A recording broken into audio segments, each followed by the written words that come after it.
কমপক্ষে ন্যূনতম 3 থেকে 5 বছরের জন্য অস্থায়ীভাবে 35 করে দিতে, আর যদি না দেয় তাহলে এই আন্দোলন সারা বাংলাদেশে ছড়িয়ে যাবে। সরকারি চাকরিতে আবেদনের বয়স 35 করার বিষয়টি নিয়ে কূটনৈতিক আলোচনা এর অংশ হিসেবে সরাসরি বর্তমান সরকারের তথ্য ও যোগাযোগ উপদেষ্টা নাহিদ এবং ক্রীড়া ও যুব উপদেষ্টা আসিফ মাহমুদের সাথে আলোচনা করা হয়েছে এবং সেই সাথে অস্থায়ীভাবে 3 থেকে 5 বছরের জন্য চাকরিতে প্রবেশের বয়স 35 করার জন্য সরকারকে আলটিমেটাম দিয়ে সংবাদ সম্মেলন করেছে মেধামুক্তি আন্দোলন।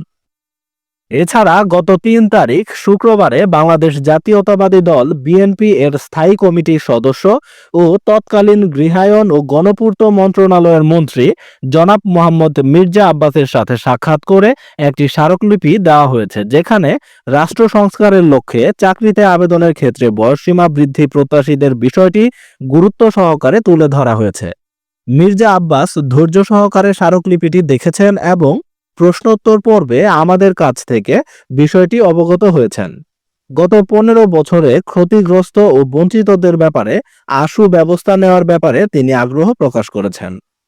35 প্রত্যাশীদের 35-এর দাবি আদায়ের লক্ষ্যে গৃহীত এই পদক্ষেপগুলোকে আপনারা কিভাবে দেখছেন? এই সম্পর্কে আপনাদের যে কোনো মূল্যবান মতামত অবশ্যই কমেন্টে লিখুন। আর আপনি যদি এই চ্যানেলটি এখনো সাবস্ক্রাইব করে না থাকেন তাহলে অবশ্যই চ্যানেলটি সাবস্ক্রাইব করে রেখে দিন পরবর্তীতে যে কোনো গুরুত্বপূর্ণ আপডেট নিউজ সবার আগে পেতে। দেখা হবে নতুন কোনো ভিডিওতে নতুন কোনো গুরুত্বপূর্ণ আপডেট নিউজ নিয়ে। ততক্ষণ পর্যন্ত ভালো থাকুন। আল্লাহ হাফেজ।